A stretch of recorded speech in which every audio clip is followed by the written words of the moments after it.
Oh! Now in 2023 I got through one of my backlog games, which was Paper Mario the Origami King.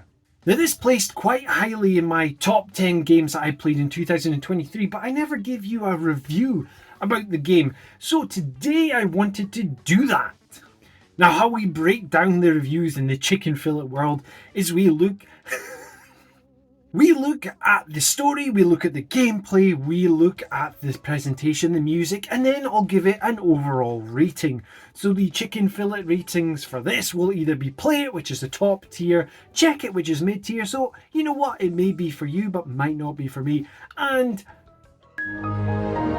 then avoid it, which is pretty self-explanatory. Without further ado, let's have a look at my review for Paper Mario the Origami King. Yes. Our story begins in Paper Mario with Paper Mario and Luigi making their way to the Origami Festival in Mushroom Town. Which, by the way, Luigi is using his cart from Mario Kart to get to, which is a nice little touch.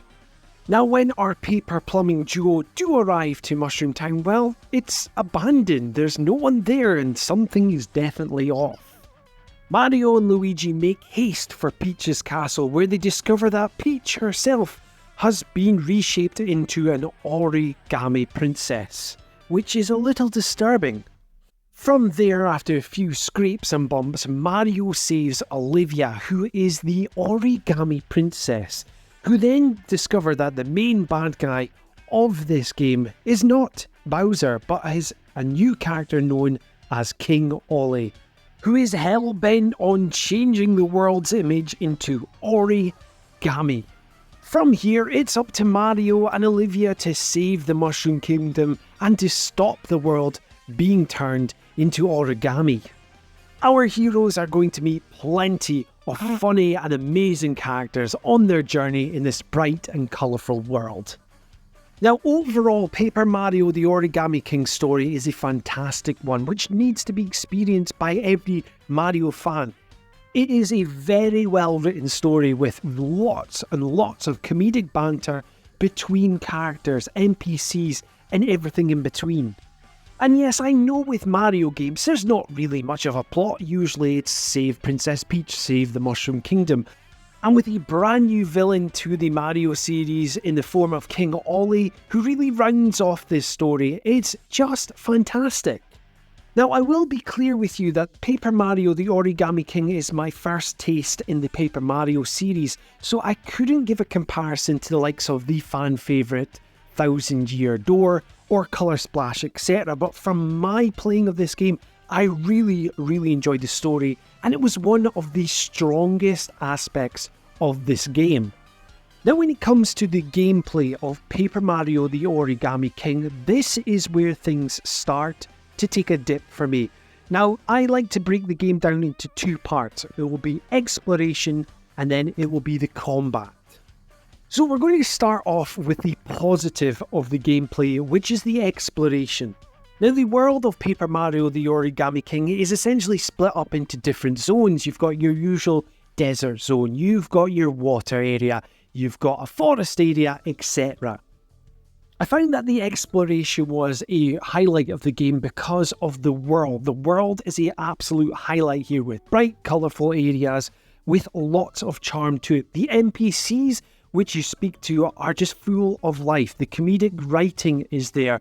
It made me really want to explore every nook and cranny and also fill in the gaps around the areas. Now you might be thinking, hold on, what do you mean by filling in the gaps?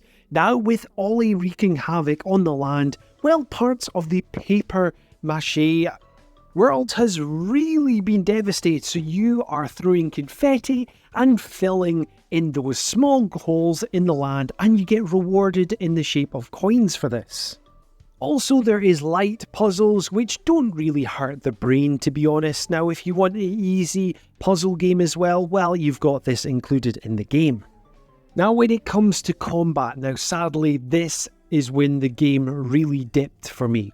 And honestly, this really does affect the rating that this game will get at the end of this video.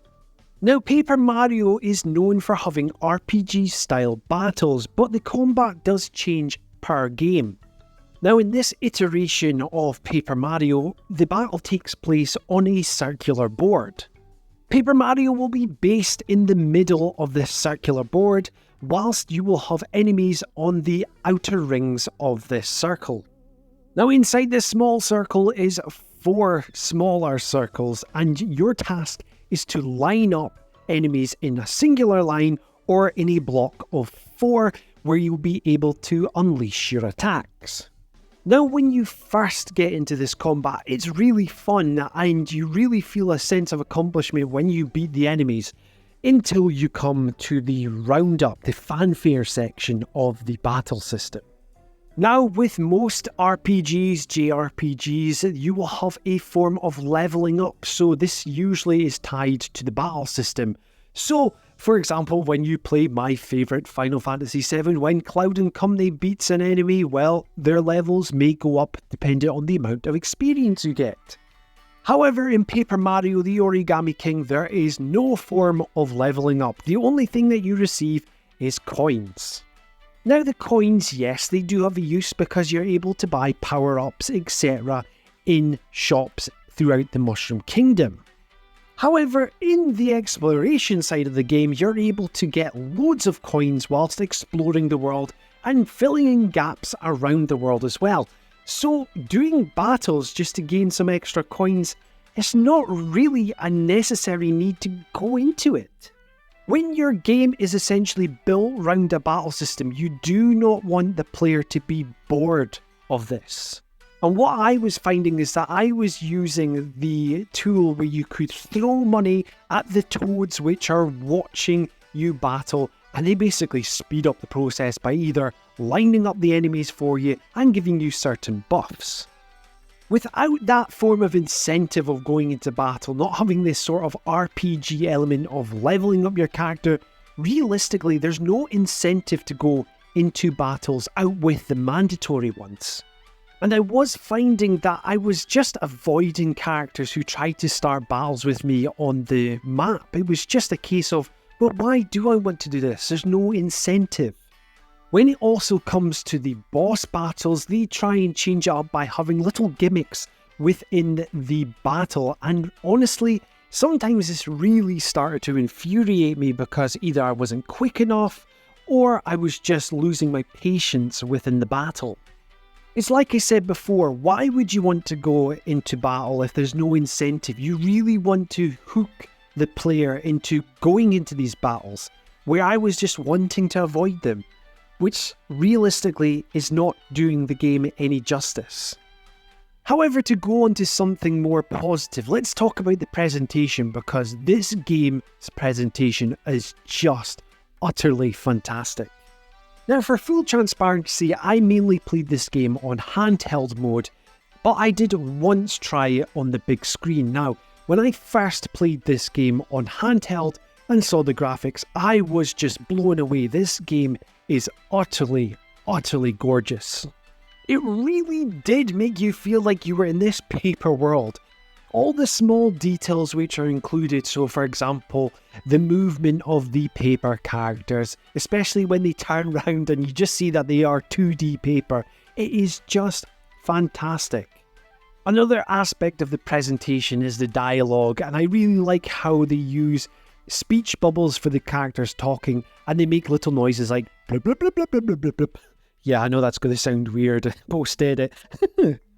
The presentation really stands out with this game, and it really is one of the best looking games on the Nintendo Switch. It's just the visual fidelity on this is fantastic. Now, another strong point to Paper Mario the Origami King is the music. The music in this is just outstanding. From the original exploration music to the remixes of classic Mario tracks, but the tracks which really do stand out is the battle music, which is quite funny considering how bad the battle system is. When that battle theme hits in with the guitars, the bass and the drums all behind it, ooh, fantastic. Music in any video game is a very important aspect to me, and this is totally nailed it on the head. Now overall with this game, I really did enjoy my time with it. However, if I'm thinking about this game critically, this is what will affect the rating that I'm going to give it today. Because what stood out in this game was the story, the presentation and the music, but what made this really fail the game was the battle system. When the battles make up the bulk of a game, this really drags it down. And it got to a point where I was just avoiding battles for the sake of it. But as I said, the saving grace for this game is a fantastically written story with comedy throughout, an amazing presentation where I really love this world, and the music which just sticks with me. So to put a rating on this game, I will be awarding this a check it rating. Now, to be quite honest with you, I wanted to rate this game higher because everything else stood out well with this game. However, I needed to think critically with this. And when your game's battle mechanics, which realistically is a massive chunk of this game, and if that falters and you're trying to avoid battles, well, your game's failing at parts. But what I want to know is, if you've played Paper Mario the Origami King, what were your thoughts? Do you agree or disagree with anything I've said? Well, let me know in the comments down below. Now, if you like what you're hearing and seeing on the channel, well, please help me grow it by liking, sharing and subscribing. And if you want to be kept up to date with everything Chicken Fillets, well, hit that notification bell. This has been John, aka Chicken Fillets, and until next time, tatty bye.